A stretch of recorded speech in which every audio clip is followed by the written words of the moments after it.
Irmãos, vamos voltar para o texto, né, que estávamos falando, livro de Amós, capítulo 1, verso 3. Abramos nossas Bíblias em Amós, capítulo 1, verso 3.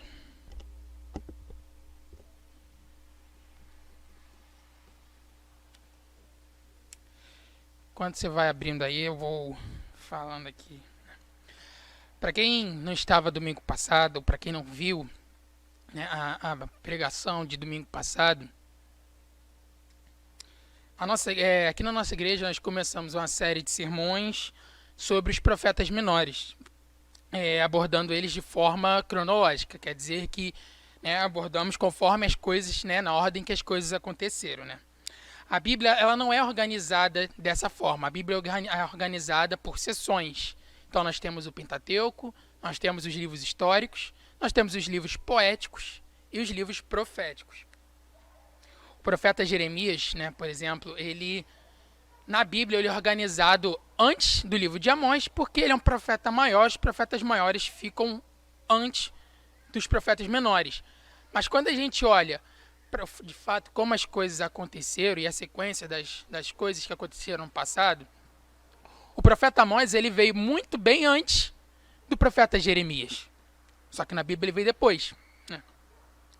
Olhar as coisas dessa maneira, da forma que as coisas aconteceram e não da maneira como a Bíblia apresenta, nos faz entender melhor as coisas, nos faz entender a motivação daquelas pessoas que estavam vivendo naquela época, né? O porquê daquelas coisas aconteciam, né? Nos faz entender melhor, né, aquilo que Deus queria dizer com cada mensagem que ele trouxe. O profeta Amós, né, por exemplo, ele veio um pouco tempo depois do profeta Eliseu. Você sabe que é o profeta Eliseu, né? O discípulo imediato ali, o profeta Elias. Adriel começou a semana passada falando sobre Amós, né, que era um pastor, ele cuidava de boi, carneiro, bode e tudo mais, na cidade de Tecoa, que fica ao sul. E Deus levanta o profeta Amós para do sul e pregar no norte. Hoje nós vamos dar prosseguimento a essa série com o nosso segundo sermão dessa série. E aí vamos ler aqui, né, o livro de Amós, capítulo 1, do verso 3. É uma sessão grande que eu vou ler, os irmãos acompanhem o texto aí, por favor. Diz assim, ó. Assim diz o Senhor, por 3 gerações de Damasco e por 4 não sustarei o castigo, porque trilharam a Gileade como trilhos de ferro. Por isso meterei fogo à casa de Azel, fogo que consumirá os castelos de Ben-Hadad. Quebrarei com o ferrolho de Damasco e eliminarei o morador de Biqueá que Avém e ao que vem do cetro de Bet-Edém. E o povo da Síria será levantado em cativeiro a Kir, diz o Senhor. Castigo, porque levaram a cativeiro todo o povo para entregarem a Edom. Por isso meterei fogo aos muros de Gaza, fogo que consumirá os seus castelos. Eliminarei o morador de Asdod e o que tem o cetro de Ascalon, e volverei a mão contra Edom. E o resto dos filisteus perecerá, diz o Senhor. Assim diz o Senhor. Por 3 transgressões de Tiro e por 4 não sustarei o castigo, porque entregaram todos os cativos a Edom e não se lembraram da aliança de irmãos. Por isso, meterei fogo aos muros de Tiro, fogo que consumirá os seus castelos. Assim diz o Senhor. Por 3 transgressões de Edom e por 4 não sustarei o castigo, porque perseguiu seu irmão à espada e baniu toda a misericórdia. E a sua ira não cessou de despedaçar e reteve a sua indignação para sempre. Por isso, meterei fogo a Temã, fogo que consumirá os castelos de Bósra. Assim diz o Senhor, por 3 transgressões dos filhos de Amon e por 4 não sustarei o castigo, porque rasgaram porque rasgaram o ventre as grávidas de Gileade, para dilatarem os seus próprios limites. Por isso, meterei fogo aos muros de Rabá, fogo que consumirá os seus castelos como alarido no dia da batalha, como turbilhão no dia da tempestade. O seu rei irá para o cativeiro, e ele e os seus príncipes juntamente, diz o Senhor. Assim diz o Senhor, por 3 transgressões de Moabe e por 4 não sustarei o castigo, porque queimou os outros, por isso meterei fogo a Moabe, fogo que consumirá os castelos de estrondo, alarido e som de trombeta. Eliminarei o judarei, diz o Senhor. Vou orar nesse momento. Senhor, que a sua palavra seja transmitida nesse momento com poder, com fervor, que o Senhor faça os nossos corações queimarem, Pai, diante daquilo que o Senhor tem a nos dizer, que os nossos ouvidos ouçam e entendam, Pai, o que a tua palavra está nos dizendo, que nossos pecados, nossos anseios, aquilo que talvez possa nos impedir de entender a sua palavra, o nosso orgulho não venha sem impedimento, Pai, e que, Pai, a tua voz fale mais alto do que qualquer coisa neste lugar aqui, nesta hora, Senhor. Tenha misericórdia de nossas vidas, tenha misericórdia de cada um aqui, Pai. Ajuda-nos a entender a sua palavra, nos dá, Pai, sabedoria e discernimento, Pai, para que possamos aprender daquilo que o Senhor falou em tempos passados e continua falando em tempos presentes. Tenha misericórdia de nós, Deus. Te peço em nome de Jesus, amém. Vamos falar hoje, como todo o livro de Amós fala, vamos falar hoje sobre justiça.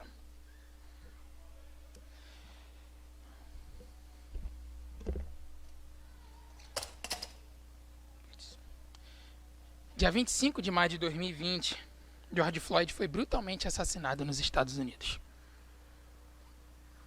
Gabriel Pensador, ele tem uma música chamada Pra Onde Vai?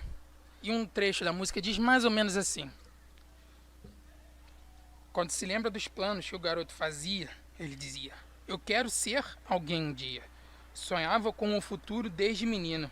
Ninguém podia imaginar o seu destino, mas uma vítima de um mundo violento. Se Deus é justo, quem fez o julgamento? Quando a gente lê o Antigo Testamento, é curioso como a Bíblia se foca, totalmente nos judeus e meio que ignora as outras nações, os outros povos, como se não existissem outras pessoas além de judeus naquele tempo. Só que na verdade eles existem. E os acontecimentos, e as coisas que acontecem em Israel estão profundamente, muitas vezes, ligadas com tudo aquilo que a nação de Israel faz e a maneira como ela se relaciona, não só com ela, entre si, entre os seus, mas também com os outros povos, com as outras nações.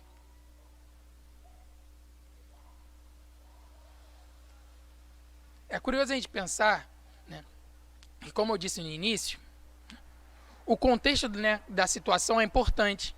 E como o Adriel já tinha dito semana passada, nesse momento em que o profeta Amós é levantado, a gente está num contexto de suposta paz. O rei do norte, Jeroboão, havia conquistado, por meio da guerra, uma certa tranquilidade, de forma que naquele momento, não só Israel, mas as nações de uma maneira geral, ali, desfrutavam de uma certa paz, uma certa prosperidade econômica, uma certa prosperidade social. Havia um tempo tranquilo. E talvez isso podia levar Israel, a pensar que o quê? Que estava tudo bem. Temos comércio, temos dinheiro, Deus está conosco. Mas não está nada bem. Na verdade, está todo mundo muito mal. Israel está muito mal nesse momento. Amós podia ser facilmente chamado de o profeta do caos. Mas sobre isso o próximo pregador de domingo que vem vai falar. Hoje não vamos falar de Israel, mas das nações ao redor de Israel. Como eu disse, há interações entre Israel e as suas nações. Há uma relação entre elas. E talvez você possa pensar que, talvez, um exemplo aqui. É plausível, é razoável você falar que talvez a culpa do aquecimento global não é só culpa do Brasil, porque o Brasil existem outras nações que também poluem. Então, Existe toda uma série de coisas. Assim, você também pode trazer o quê? Que as circunstâncias e as coisas que aconteciam não só em Israel, mas naquela região da Palestina, nesse momento, não apenas era culpa de Israel, mas também havia as nações que se relacionavam com Israel e também havia culpa delas em torno de todas essas circunstâncias que aconteciam. Deus ele não ignora o pecado e os erros das outras nações, ainda que o foco de Deus em levantar o profeta Amós seja o quê? Trazer a restauração do seu próprio povo. Deus é justo. E seria injustiça se Deus punisse apenas Israel e ignorasse todos os outros povos e os erros deles.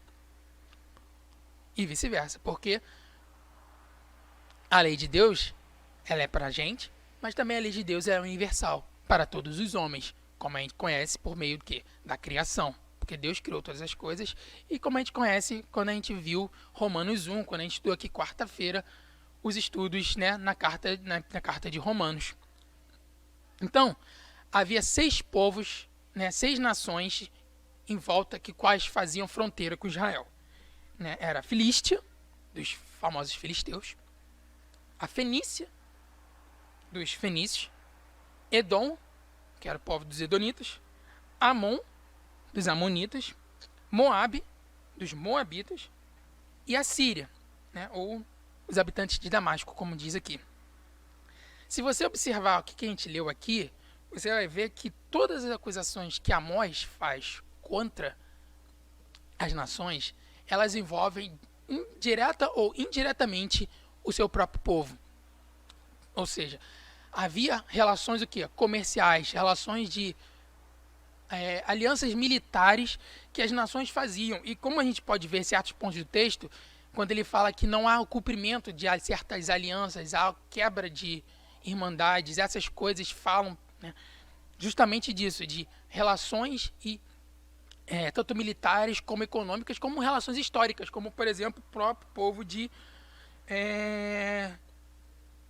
Edom, Amon e de Edom e de Amon, que descendem tanto lá das filhas de Ló como dos descendentes de Esaú. Então havia uma certa relação de irmandade entre esses povos. Você pode interpretar toda a situação como um pai que sai em defesa do seu filho na rua para defender o seu filho de alguma coisa, das pessoas, mas que ele fala assim: em casa a gente conversa. E aí quando chega em casa, esse pai descasca 3 vezes mais do que ele descascou dos outros na rua, né? É exatamente o que Deus faz. Deus age como um pai. Ele defende os seus, Israel, mas ele não deixa os seus isentos da mesma justiça, porque ele sabe que os seus também erram. Deus ele não ignora as opressões, né, a escravidão, as traições e as quebras de aliança cometidas pelas nações contra o seu próprio povo. Deus não ignora disso, ainda que você possa dizer que tudo isso fizesse parte do plano de Deus, né? E possa ser dito que isso talvez fosse Deus castigando também o seu povo. Afinal, spoiler, no final Deus manda o seu próprio povo para o exílio. Deus ele é justo e correto. Aqui, a gente vai ver Deus dizendo que não vai castigar apenas Israel, mas também todos aqueles povos daquela região ali, né? E a ferramenta pela qual ele vai, né, castigar todos aqueles povos é a invasão da Assíria, e da Babilônia, que viria posteriormente. E aí eu quero lembrar uma coisa que eu falei quando eu preguei sobre o livro de Esdras, sobre o livro de Ageu, que quando você abre os profetas e você vê uma sentença de Deus, seja ela positiva, né, ou eu te abençoarei, ou seja ela uma sentença negativa, como trarei matança, morte, né, esse tipo de coisa. Toda vez que Deus fala esse tipo de coisa, esse tipo de coisa está sujeita ao quê? Ao arrependimento daqueles a quem Deus está falando. É só você lembrar, por exemplo, do livro de Jonas. Jonas é enviado por Deus a Nínive para pegar o quê? O arrependimento. Arrependa, senão vai acontecer isso, isso e isso. O que acontece? povo de Nínive se arrepende, não acontece nada do que Deus tinha dito, porque o povo se arrependeu de coração. O inverso, quando é para abençoar, a mesma coisa. Lembre, por exemplo, do livro de Ageu, quando Deus fala que abençoará, a glória segundo a casa será a marca da primeira, e todo aquele texto. O que acontece? O povo se mantém o quê? Nos caminhos de Deus. O povo se manteve puro, como Deus falou para se manter. O povo não se manteve. Então o quê? A bênção do Senhor, ela não vai totalmente. Então, é importante lembrar que tanto as bênçãos como as maldições aqui, elas estão sujeitas justamente ao coração daquele que está sendo direcionado.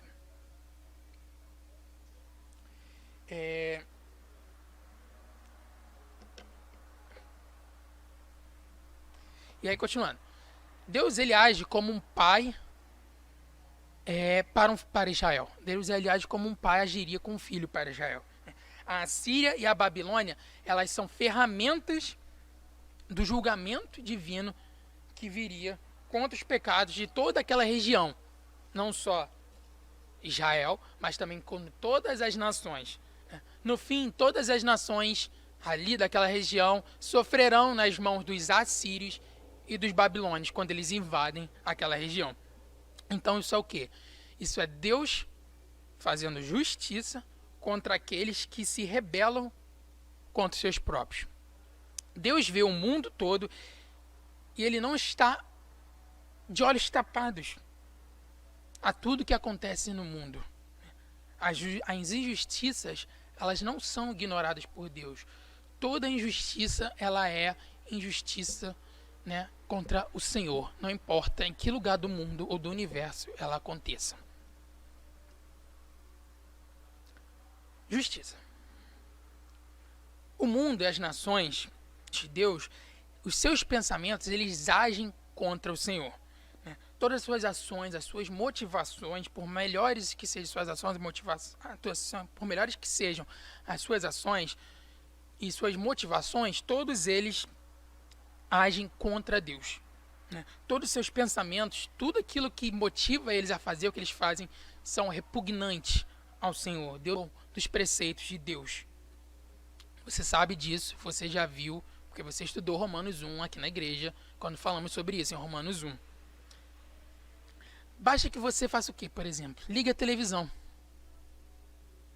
Que você vai ver gente falando de coisas como se importassem com a vida do pobre e do necessitado, mas que no fundo eles estão nem aí porque o pobre e o necessitado precisa.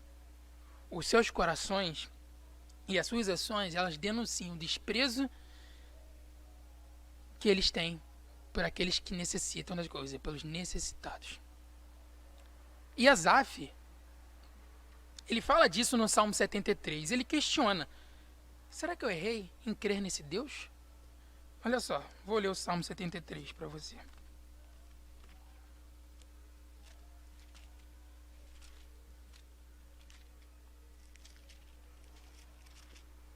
Olha o que fala. Com efeito, Deus é bom para Israel, para com os que de coração limpo, para com os de coração limpo. Quanto a mim, porém, quase me resvalaram os pés.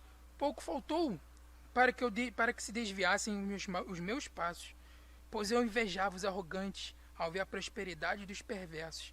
Para eles não há preocupações. Seu corpo é sadio e nédio. Não partilham de canseiros dos mortais, nem são aflitos como os outros homens. Daí a soberba que os cinge como um colar e a violência que os envolve como um manto. Os olhos saltam-lhes da gordura, do corpo brotam-lhe fantasias, motejam e falam maliciosamente, da opressão falam com altivez. Contra os céus desandam a boca e a sua língua percorre a terra. Por isso o seu povo se volta para eles e os tem por fonte de que bebe a lagar sorvos. E diz: como sabe Deus? Acaso há conhecimento no Altíssimo? Eis que são estes os ímpios, e sempre tranquilos aumentam as suas riquezas. Com efeito, inutilmente conservei-me puro o coração e lavei as mãos na inocência, pois de contínuo sou afligido e a cada manhã castigado. Se eu pensara em falar tais palavras, já aí teria traído a geração de teus filhos. Em só refletir para compreender isso, achei muito pesada tarefa para mim.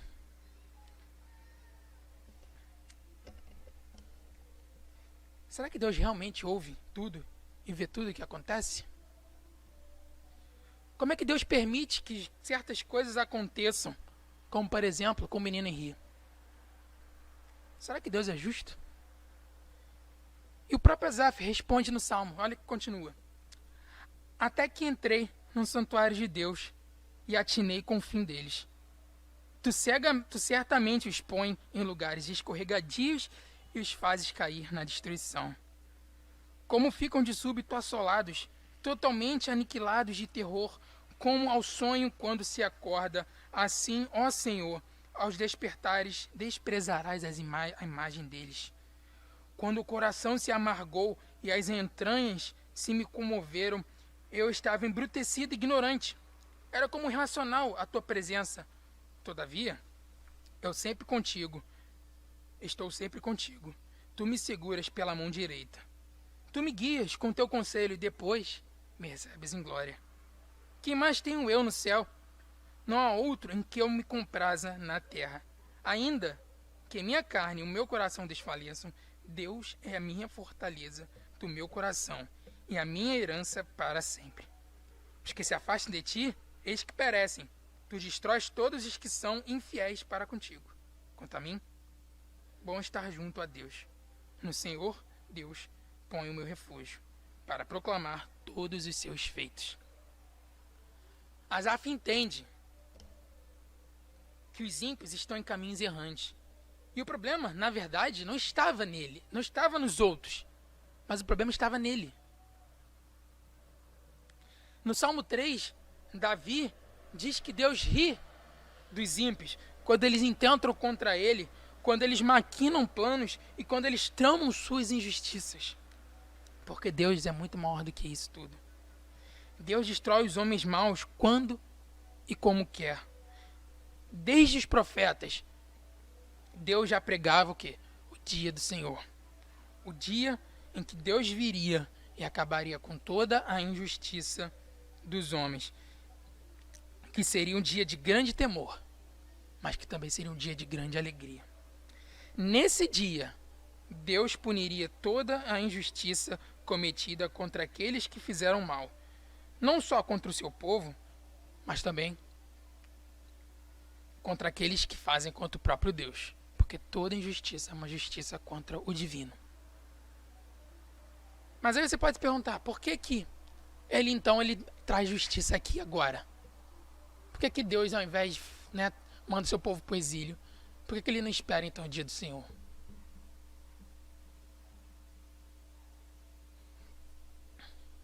Deus é conhecedor de todas as coisas. Afinal, Deus criou todas as coisas. Deus te conhece antes mesmo de você nascer. Deus sabe quem será salvo muito antes de cada salvo nascer. Deus conhece os seus. Ele conhece os seus eleitos antes da fundação do mundo, correto? Assim como Deus conhece os seus eleitos, Ele conhece aqueles que serão condenados.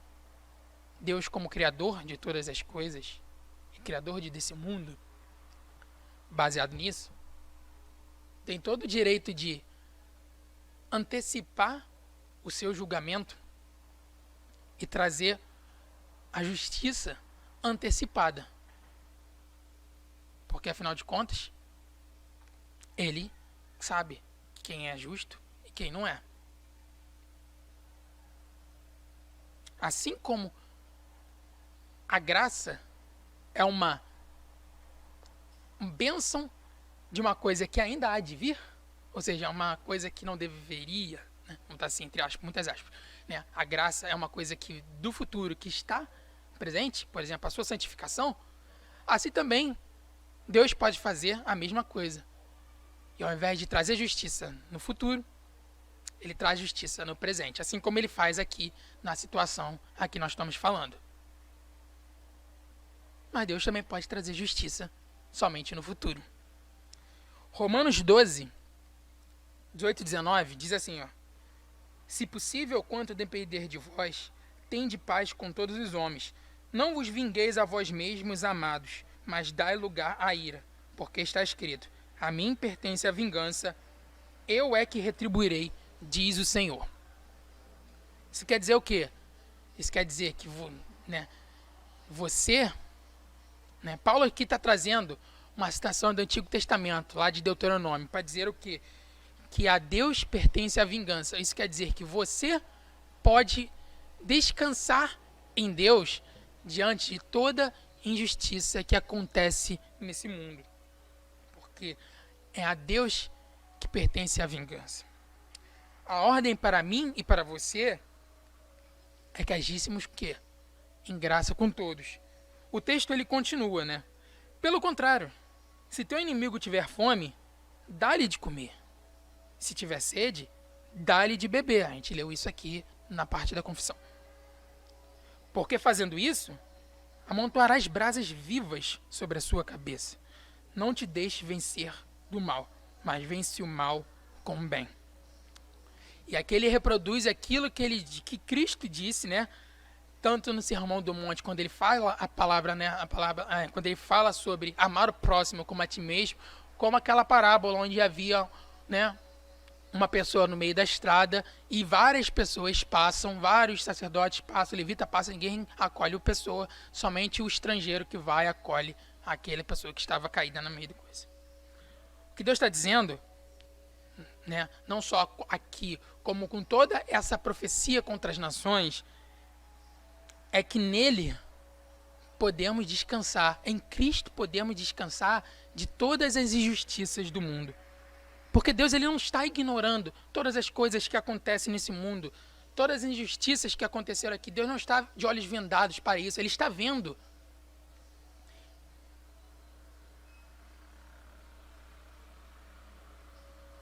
E a razão para isso é que Deus nos fez uma promessa de que um dia toda dor e todo choro passarão, que toda a justiça seria feita. Você lembra? Lá, Apocalipse, capítulo 20. Assim, quer dizer, Asaf, no texto que a gente leu no Salmo 73, ele também chega a essa mesma conclusão. Quando ele fala lá no verso 24, se você olhar o verso 24 do Salmo de Asaf, você verá esse tipo de coisa também. É a obra redentora de Cristo que traz consolo ao meu e ao seu coração, de que um dia tudo passará e que toda injustiça que ocorre nesse mundo será punida. E é nisso que eu e você podemos confiar e descansar, porque foi o próprio Cristo que falou. É por isso que eu e você podemos e devemos amar aqueles que querem tirar a nossa vida, amar aqueles que nos odeiam, como a gente leu lá, porque tudo isso foi o que o próprio Deus fez. E ele nos ordena que sejamos como ele em tudo, em tudo. Quando o profeta ele começa a falar, pregando contra as nações, Deus está dizendo que ele não está ignorando o pecado e os erros e as injustiças cometidas pelos outros povos. Deus está vendo as atrocidades que os outros povos estão cometendo. E ele não está calado. E ele está falando, eu vou trazer justiça a Israel. Só que o senso de justiça de Deus ele é diferente do nosso, muitas vezes, a maioria das vezes, para dizer todas. E quando o meu senso de justiça é diferente do senso de justiça de Deus, é que nós temos problemas.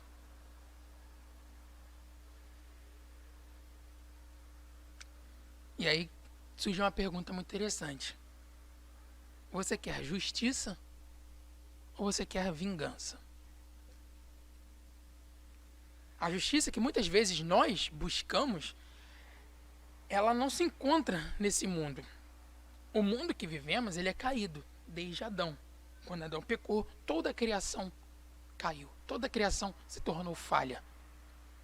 Como consequência, todo pensamento, toda decisão tomada pelos homens, ela é enviesada pelo pecado. Ela é manchada pelo pecado. O que significa que não dá para esperar a redenção das coisas de hoje. Não dá para esperar a redenção. Seria loucura, na verdade, achar que a solução dos problemas do homem poderia vir do próprio homem. A solução ela é externa. E ela se chama Jesus Cristo.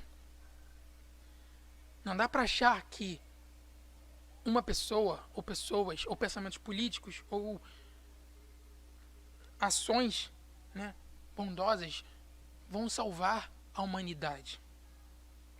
Porque o pecado ele enviesa toda e qualquer boa atitude, toda ação é enviesada pelo pecado.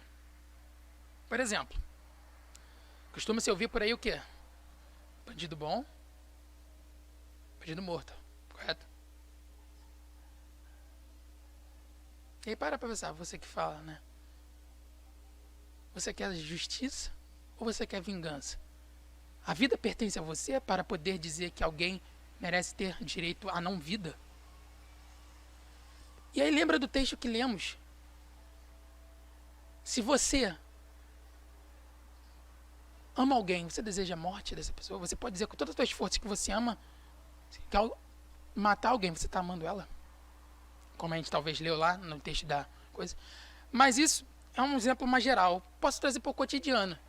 Quando seu cônjuge, marido, esposa, filho, nora, noivo, namorada, amigo, irmão, faz alguma coisa contra você e você fica possesso. Passa um tempo, ele te pede perdão, ele reconhece. Você perdoa. Você perdoa? Ou, mediante o perdão dele, você fala, é agora que eu vou montar em cima dele. Às vezes, isso não é direto. Eu não estou falando de uma atitude direta, mas no seu coração, quantas vezes você aproveita do perdão da outra pessoa para tripudiar e querer ficar em cima dela, querer tirar vantagem? Você quer justiça ou você quer vingança?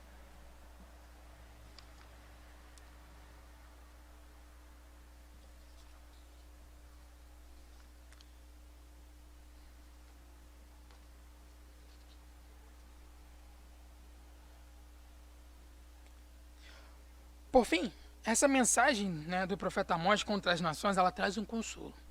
Existe esperança contra toda a injustiça. Já dizia um poema cristão do século passado, um poema americano, que quando eu descobri, nossa, muito alegrou meu coração. Um trecho dele diz assim: este mundo é do meu pai. Ó, nunca me deixe esquecer que, embora o errado pareça frequentemente tão forte, Deus ainda é o governante. Este mundo é do meu pai. Por que meu coração deveria estar triste? O Senhor ele é rei. Deixe o céu tocar. Deus reina. Que a terra se alegre. Que a terra possa se alegrar. Cristo, quando subiu aos céus, nos deu uma certeza: que toda dor um dia acabaria. Um dia, toda injustiça seria punida. Romanos 8, ele fala o quê? Paulo fala que todo sofrimento ele é uma gota diante do mar de glória que nos espera quando estivermos com Cristo. Terça-feira, dia 20 de abril de 2021, né, o assassino de George Floyd foi condenado. Parece que haverá justiça para o menino Henry. Mas existem tantos outros casos em que não houve justiça. E talvez você lembre de alguns. Mas Deus, ele não está calado diante dessas injustiças.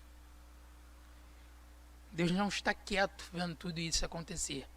Mas todas as coisas, em todas essas coisas, isso aqui acumula a ira de Deus para o dia do seu juízo, para o dia do julgamento, onde todas as justiças serão, de fato, punidas. Apocalipse, ele pinta a imagem de um Cristo vitorioso, que vai à frente do seu exército, que é a sua igreja, marchando e destruindo todos os seus inimigos. Destruindo. Né? Como um verdadeiro guerreiro. Para dizer o quê? A misericórdia é para hoje, não para o dia do juízo. De juízo virá o dia da justiça, tudo será punido. Para hoje é o tempo da misericórdia. É o tempo de demonstrar misericórdia uns com os outros. A graça ela é para agora. Todas essas pessoas que vemos na TV, jornais, internet, todas elas um dia, elas temerão por estarem diante do dia do Senhor. Responderão ao Deus que vê e ouve todas as coisas, responderão por tudo aquilo que elas fizeram. E essa justiça, ela não falha.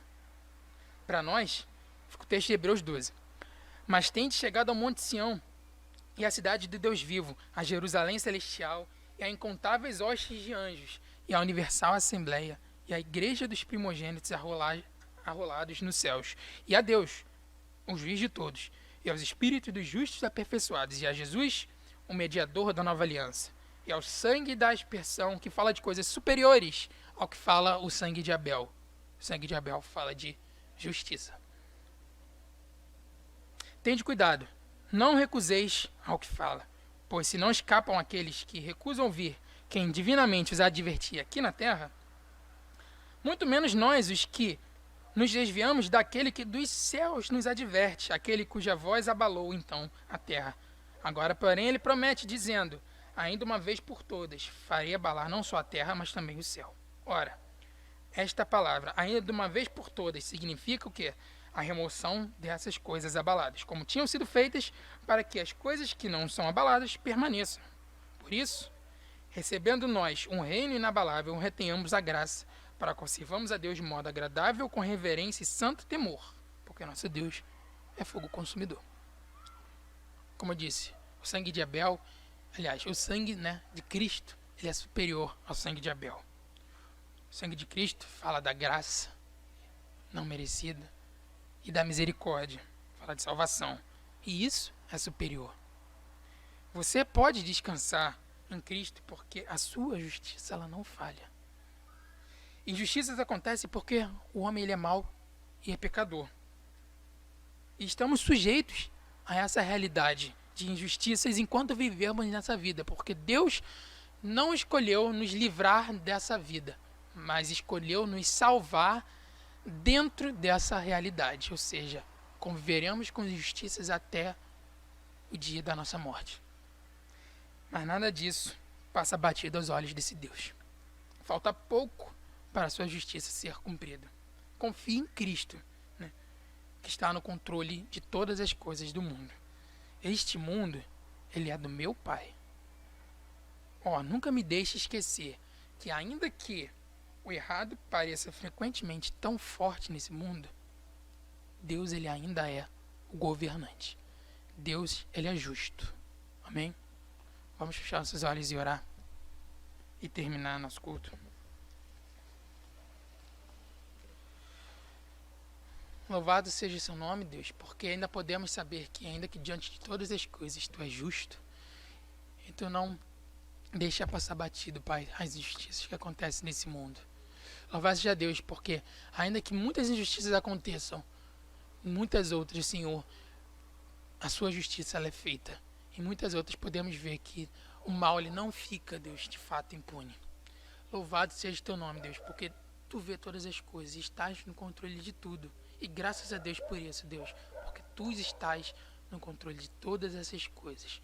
Tu não nos abandonaste, Deus, e não deixaste este mundo à deriva do seu próprio erro. Mas com mãos de ferro, Deus, tu controlas tudo o que acontece aqui. E se Deus quiser, e se tu quiser, meu Pai, a tua justiça um dia vai e há de ser cumprida no dia do Senhor, quando todas as coisas passarão. Até lá, Deus, tem misericórdia de nós e das nossas vidas e das nossas ações, Deus, e daquilo que fazemos e de quando chamamos vingança de justiça, Senhor. Tem misericórdia por nós, Deus. Faz-nos entender o teu amor e o teu cuidado uns para com os outros, Senhor. Obrigado, Deus, por este culto. Obrigado por este momento de louvor, Deus. Por este momento de adoração a Ti, por este momento de exaltação em que nos reunimos para Te adorar, Senhor.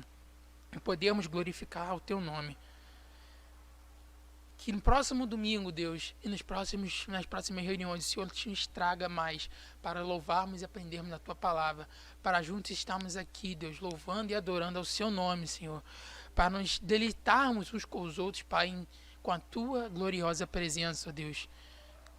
Oramos a Ti, Deus, pelo nosso pastor, pela sua família. Olhamos a Ti, Deus, também pela Daiane, pela sua família, Deus, para que essas pessoas possam ser restauradas, Deus, e que a sua saúde possa ser trazida de volta, Deus, porque o nosso coração deseja, Pai, o melhor para essas pessoas, uma cura para essas pessoas, e que o Senhor possa estar, Deus, no meio do teu poder, Deus, curando essas pessoas, dando, Pai, a milagre, dando, Pai, sabedoria aos médicos que estão cuidando e dando sabedoria às pessoas que se cuidam, para que essas pessoas possam ter a sua saúde restaurada, Pai. O nome do Senhor seja glorificado em todas essas coisas, Deus.